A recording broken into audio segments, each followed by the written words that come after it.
자, 법제 17조에 근거하는데 읽어드립니다. 개업공인인계사는 밑줄이죠?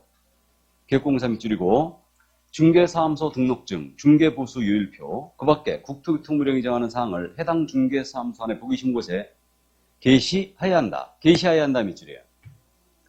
그렇죠. 걸어놔야 한다는 얘기죠? 게시는 걸란 얘기예요. 그럼 책상 유리 밑에 끼워두거나 책장 안에 넣어두면 안 된다는 얘기죠? 걸어야 됩니다. 짧은 것에 걸어야 돼요. 그러면 게시 의무의 주체는 누구란 얘기입니까? 개공이란 얘기예요. 개공은 게시를 해야 된다 그랬으니까. 그래서 개업공사가 부담할 의무다. 그래가지고 지금 게시해야 될 사항이 먼저 중개사무소 등록증 원본 게시하셔야 돼요. 원본의 동그라미. 이거 왜 원본을 옷을 막았냐면요. 자꾸 무등록업자들이 사본모로 놓고 하더라 이거예요. 근데 요즘 칼라 프린터가 워낙 좋죠. 칼라 복사기가 워낙 좋기 때문에 원본인지 사본인지 구분이 잘 안 갑니다. 그래서 중개사무소 등록증 원본을 게시하셔야 돼요. 이때 우리 분사무소 있잖아요. 아직 공부 안 했는데 분사무소는 지점을 말한다 그랬죠. 분사무소는 신고확인서라고 불러요. 분사무소 신고확인서. 그래서 분사무소일체 신고확인서를 게시를 해놔야 되죠. 자, 그 다음에 공인인계사 자격증 원본이 게시되어 있어야 돼요. 그러면 개공의 자격증 게시가 되어 있어야 되고요. 당연히 이것도 원본입니다. 동그라미. 원본이고요. 이때 소공 자격증 포함이라는 거죠. 이걸 주의해야 돼요. 소공 자격증도 게시가 되어 있어야 된다. 그러면 중개사무소에 근무하는 자격증 있는 자는 모두 게시가 되어 있어야 되네요. 맞죠? 이렇게 됩니다. 그럼 이 말 맞나요? 소속 공인인계사는 그의 자격증 원본을 중개사무소 안에 보기 쉬운 곳에 게시해야 한다. 이렇게 된 거예요. OX. 어디가 틀렸어요? 소속 공인사는 개공은 소공의 자격증 원본을 게시한다. 이렇게 나와야 되죠? 소공은 게시해야 한다. 틀렸어요. 게시 의무의 주체가 개공이니까. 맞죠? 그럼 소공을 우리가 고용했다. 그럼 소공한테 자격증 갖고 오라고 해야 되죠?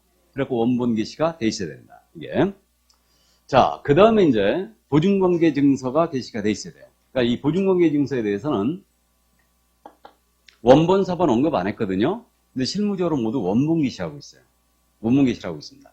그래서 보증 설정의 증명서류 게시가 돼 있어야 되고, 그 다음에 네 번째로 중개 보수 및 실비의 요일 및 한적표 게시가 돼 있어야 돼요. 그래서 중개 보수표 게시가 돼 있어야 됩니다. 여러분들이 개업을 하면요, 협회 공제 가입하잖아요. 그럼 협회에서 보수표를 하나 줘요. 주고 또 우리 등록을 하잖아요. 그럼 등록관 측에서도 보수표를 줍니다. 그래가지고 이제 적당한 것을 걸어놓으시면 돼요. 그래서 보수표 게시가 돼 있어야 된다. 근데 여기 한 칸이 비었죠 지금. 여러분들은 끝났죠 교재. 끝났는데 12월 31일 날 개정이 됐다고 했지 않습니까? 이게 개정됐어요. 그래가지고 개정돼가지고 요걸 써 넣습니다. 사업자 등록증. 이게 추가됐어요. 메모해 놓으세요.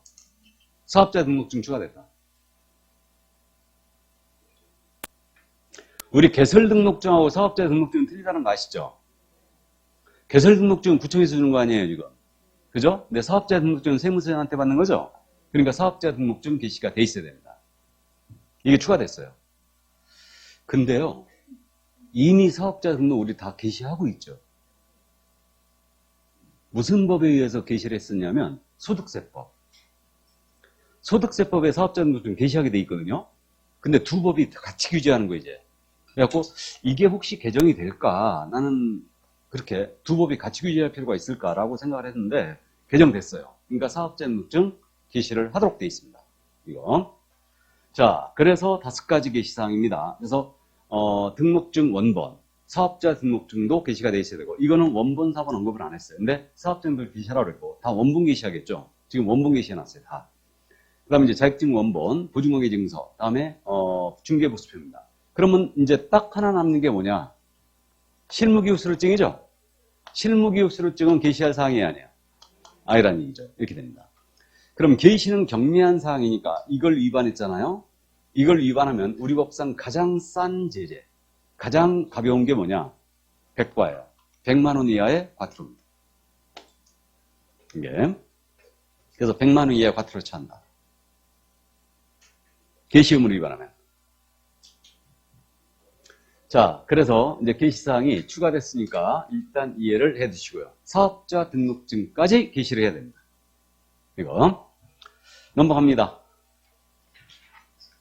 중개사무소의 명칭으로 들어왔어요. 그럼 중개사무소의 명칭에 대한 부분은 원래 컨설팅이나 분양 대행을 걸어놓고 중개업을 잡고 하더라 이거예요. 그래가지고 그들을 규제하기 위해서 이 명칭 사용 의무가 들어왔는데 사실은 그들은 규제 못하고 우리 개공한테만 규제를 하고 있는 겁니다. 그래서 18조에 지금 근거하는데 자 그러면 거기 명칭 그래가지고 본문으로 내려가서 거기 색깔 칠해진 부분 조그만 거 있죠. 18조 제1항 그리고 부칙 제6조라고 되어 있는 부분 있죠. 찾았어요? 자, 그 부분 18조 제1항을 읽어야 됩니다. 개업공사는 그 사무소의 명칭에 사무소 명칭의 밑줄이에요. 밑에 색깔 사무소 명칭의 밑줄 긋고 공사사무소 또는 부동산 중개 이것도 밑줄 그으세요. 그럼 사무소 명칭에는 공사사무소 부동산 중개라는 문자를 사용해야 한다 그랬죠. 그러니까 상호를 정할 때는 공인인사사무소라든가 부동산 중개라는 문자가 포함되어 있어야 합니다. 이게 자, 그 다음에 옆에 페이지로 가서 5개 광고물에 개업공사의 성명 표기 의무라고 되어 있죠. 자, 그 부분 18조 제3항이 실려 있는데 18조 제3항을 보겠습니다. 개업공사가 5개 광고물 등의 관리와 5개 광고산업진흥에 관한 법률 제2조 제1호에 따른 5개 광고물을 설치하는 경우 밑줄이에요. 5개 광고물을 설치하는 경우 밑줄 긋고 중개사무소 등록증에 표기된 개업공사 법인에 있는 대표자 법인 분사무소의 경우는 13조 제4항 규정에 따른 신고 확인서에 기재된 책임자를 말한다. 이자의 성명을 표기해야 한다. 성명을 표기의 밑줄이에요. 자, 그럼 이거를 구분을 잘 하시라는 얘기입니다.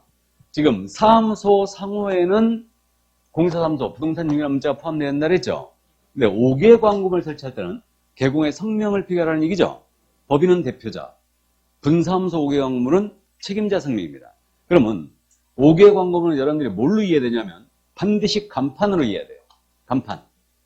5개 광고물은 간판을 얘기한다.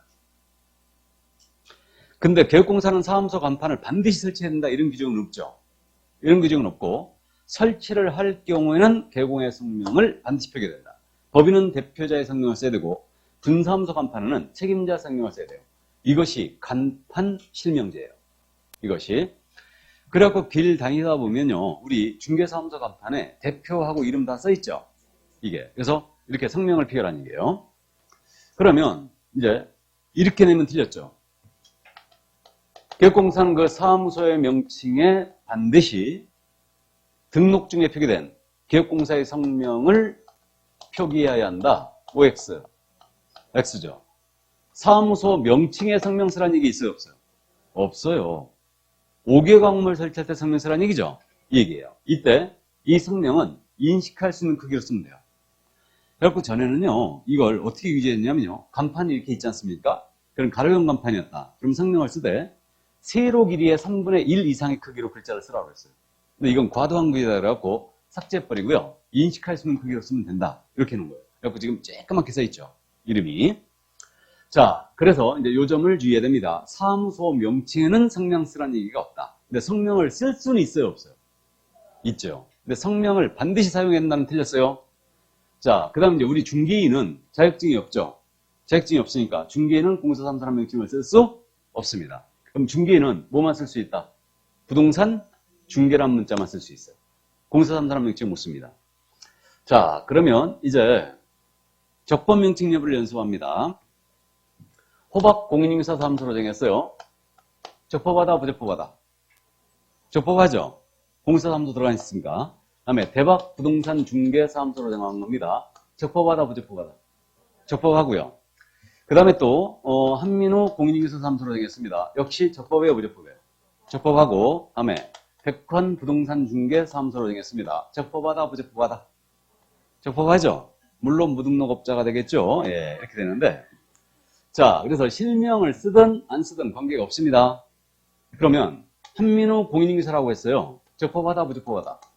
부적법하죠. 공인인증서 사무소까지 나와야 돼요. 또 대박 부동산이라고 했습니다. 역시 부적법하죠, 이거? 부동산 중개까지 나와야 돼요. 맞습니까? 예, 그래서 상호를 정할 때는 반드시 두 가지 중에 한 가지 문자가 들어가야 되고 중개인의 경우는 공사삼성 명칭을 쓰지 못한다. 그럼 명칭을 이렇게 위반했잖아요. 그럼 이때는 100만 원 이하가 들어요. 명칭을 위반하면 100만 원가 들어옵니다. 자, 그래서 이제 여기까지 이해를 해 두시고 그러면 개공이 아닌 자입니다.